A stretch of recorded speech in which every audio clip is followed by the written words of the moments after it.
Да, хотел вам, ребят, с вами поговорить по поводу безопасности в путешествиях. Вот тут очередное красивое место. Видите, как можно, только немножко не вовремя приехал. Тут вообще классный водопад. Ну, в общем, про безопасность в Африке. Ну, во-первых, возьмем, например, какой-нибудь там Свазиленд. Вроде там все переживают по поводу коронавируса, но по факту каждый четвертый человек в стране болеет СПИДом. Все, конечно, знают, что СПИД передается слюной, посудой и чем хочешь, просто вероятность меньше. Ну, вот так вот. В Анголе, например, или, например, давайте возьмем сначала дальше Южную Африку. Два самых небезопасных города в мире. То есть они на третьем и четвертом месте. Йоханнесбург и еще один на юге. Это просто, смотрите, там сколько-то, помню, 100 тысяч человек, сколько убийств на это количество населения. Там по-разному считаются рейтинги, там, сколько максимально убитых за один день и все остальное. Но, в общем, ЮАР, два города в четверке. Вот, тоже вот путешествуете, вроде так думаете, стоит, не стоит. Хотя, на самом деле, по Йоханнесбургу, во многих частях ходить днем, вечером, по крайней мере, безопасно. Днем в некоторые районы вообще лучше не соваться. Вот в Анголе, например, в Луанде, днем так точно некомфортно, а ночью вообще категорично запрещают выходить на улицу, хотя по количеству убийств как-то там типа Ангола классная. Это вот что касается убийств, краж. Дальше, например, по поводу краж людей. Все, например, знают, что в Мексике что-то каждый день около 50 человек пропадает.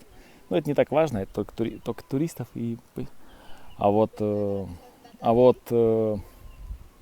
В принципе, Мексика не одна, там всякие эти Гвадалахара и в смысле, извиняюсь, Гватемала и, в общем, все эти страны рядом, там все очень классно по туристам.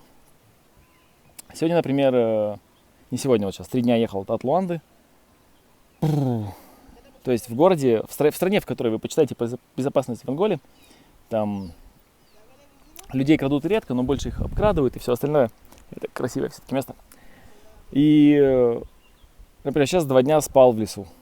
То есть просто едешь по дороге, надо спать, отель найти не можешь. В принципе, тут посмотрите Анголу, посмотрите на карту, сколько она занимает. По букингу отели бывают только в центре. А в других городах они либо не работают, либо просто на букинге их нет. А по факту ездишь как лох в каждый отель. А у вас есть места? Нет. А у вас есть места? Нет.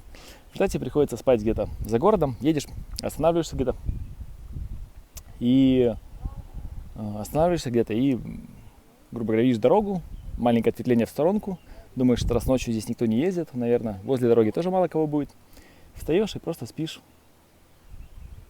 возле дороги. Утром встаешь, пока еще никого нет в 6 утра. То есть лечь в 10-11 вечера, когда темно, и встать в 6 утра, когда только светает, то, в принципе, шансов, что тебя ночью кто-то найдет, очень мало. Вот так вот. Поэтому, когда говорят, что в Африке там небезопасно, еще что-то,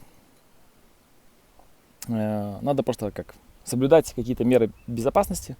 Не лезть в проблемы, но проблемы здесь каждый раз. Сейчас, например, проезжал 2 границы. На одной границе оказалось, что меня просто обманули, мне визу не поставили. То есть я заплатил, штамп поставили, а визы нет. И разбирался 3 или 4 часа на границе. Засранцы типа. Хотели меня там обратно слать в столицу, это ехать 3 дня. А все остальное. То есть ты все сделал технически правильно, но просто визу тебе не поставили. Откуда ты знаешь, у тебя штампик в паспорте это виза или это просто штампик в паспорте. А в другую границу тоже. В общем, первый раз сейчас переезжал границу, когда по обоим сторонам документы были левачные. Как-то вот так вот проехал. Вот такая вот, ребята, у нас безопасная Африка. Но такие места это сплошь и везде рядом. Там.